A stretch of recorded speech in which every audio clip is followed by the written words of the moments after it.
오늘은 하나님의 선택받은 자와 선택받지 못한 자의 차이에 대해서 한번 생각해 보도록 하겠습니다. 오랫도록 신앙생활을 하신 분들은 살아온 나날 동안 체험한 하나님의 은혜가 너무나 선명하고 분명해서 지금 당하고 있는 고통이 있다 할지라도, 환난의 문제가 있다 할지라도, 또 앞으로 당하게 될 인생의 고비를 어렵지만 잘 극복할 수 있는 은혜가 내재되어 있습니다. 그러나 이제 막 예수를 믿기 시작해서 신앙을 갖기 시작한 새신자들, 새가족들은 현재 눈앞에 태산 같은 문제들, 예기치 않은 상황에서 커다란 풍파를 만나게 되면 신앙이 잠시 흔들릴 수가 있습니다. 낙심할 수가 있죠. 그때 여러분 흔히들 많이 하는 생각이 무엇입니까? 도대체 예수를 믿어 좋은 점은 무엇인가? 이런 생각을 많이 하게 됩니다.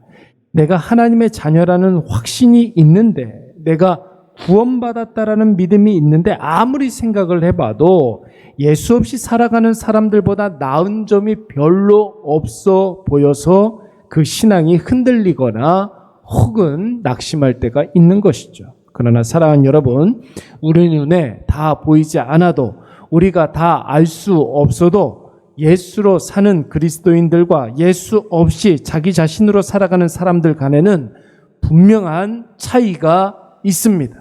여러분, 그 차이가 무엇입니까? 하나님의 자녀들에게는 풍성한 하나님의 은혜가 계속해서 부어져서 그 영혼의 잔이 계속해서 하늘의 신령한 곳으로 가득 차고 흘러 넘치는 놀라운 복락이 있습니다. 하나님 자녀의 권세가 분명히 있습니다.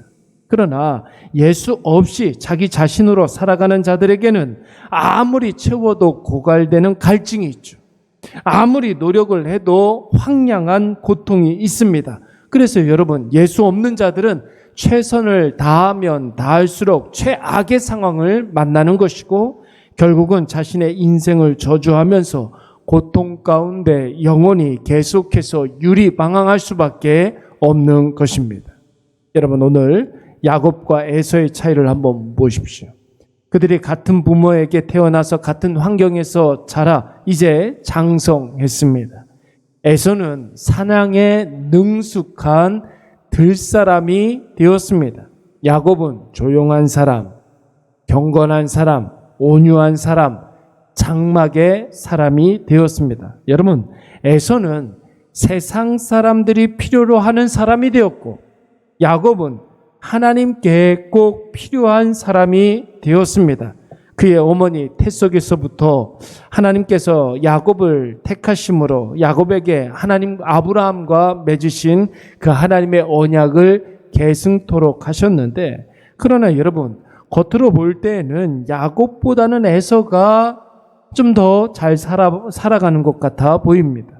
누가 보더라도 야곱보다는 에서가 좀 더 매력적인 사람처럼 보입니다. 가진 재능도 에서가 야곱보다는 더 출중한 것 같아 보이고, 장래성도 에서가 야곱보다는 더 전도 유망해 보입니다. 그런데 여러분, 성경은 그 두 사람에 대해서 어떻게 이야기하고 있습니까? 아니, 그 두 사람의 미래를 성경은 어떻게 보여주고 있습니까? 여러분, 29절 말씀을 보시면은 성경은 참 재미있는 단어를 사용하고 있는데, 야곱은 죽을 쓰고 있었다 이렇게 이야기하고 있고, 에서는 심히 피곤했다 이렇게 이야기하고 있습니다. 여러분, 우리나라 말에는 죽을 쓰다라고 하면은 밥을 하려다가 잘못해서 죽을 써버렸다 이런 의미이지만, 여러분, 본문에서 사용된 죽, 히브리 말로 나지드라는 말은 들끓다, 흘러 넘치다, 부풀어 오르다 이런 뜻이 있습니다. 그러니까 죽이나 국 같은 것을 계속 끓도록 하여서 사방으로 흘러 넘치는 형상을 표현한 단어가 됩니다. 반면에 여러분, 에서는 지금 상태가 어떻습니까? 심히 피곤하여 라고 했습니다. 심히 곤비하여. 여러분, 이 말은 땅이 완전히 말라버려서 식물이 전혀 자랄 수 없는 황폐한 땅을 의미하는 말입니다. 약간의 수분도 없는 상태, 엉겅퀴와 가시덤불과 바위와 간조한 흙만 있는 땅, 그 어떤 생명력도 없는 땅을 의미하는 말입니다. 그렇다면 여러분, 사람들 보기에 재능도 많고 할 줄 아는 것도 많고 가진 것도 많고 누구나 다 좋아하고 미래의 전도 유망한 이 에서를 하나님께서는 지금 어떻게 평가하고 있는 것입니까? 보기에는 좋아 보여도 그 실상은 그 어떤 생명력도 없는 황폐한 땅이라는 것입니다. 그러나 사람들 보기에 유약해 보이고 힘없어 보이고 할 줄 아는 것도 별로 없고 엄마 치마폭 뒤에 숨어서 눈치만 보고 있는 것 같은 이 야곱은 하나님 보시기에 어떤 사람이었습니까? 계속해서 뭔가가 끌어넘치는 사람이었어요. 여러분, 그 뭔가가 무엇입니까? 하나님께서 부어주시는 하늘의 신령한 은혜가 계속해서 끌어넘치는 사람이었습니다. 야곱 자기 자신에게서 솟아나는 인간적인 뭔가가 아니라 하늘에서 하나님께서 부어주시는 하나님의 신령한 은혜가 계속해서 흘러 넘치는 사람이었다는 것입니다. 사랑하는 여러분, 꼭 기억하십시오. 우리가 너무나 잘 알고 있지만 겉으로 보이는 것이 전부가 아닙니다. 하나님 보시는 눈은 사람이 보는 눈과 전혀 다릅니다. 하나님의 판단은 사람의 판단과 그 기준 자체가 완전히 다릅니다. 하나님이 붙잡고 있으면 그가 아무리 보잘것없어 보여도, 그가 아무리 가진 것이 없어도, 볼품없어 보이고 결핍투성이에 장래성이 없어 보여도 이미 그 사람의 인생에는 끌어넘치는, 흘러넘치는 충만한 뭔가 계속 부어지는 하나님의 은혜가 있습니다. 야곱의 그릇에 끌어넘치는 죽을 한번 상상해 보십시오. 지금 우리의 상태가 지금 그런 상태입니다.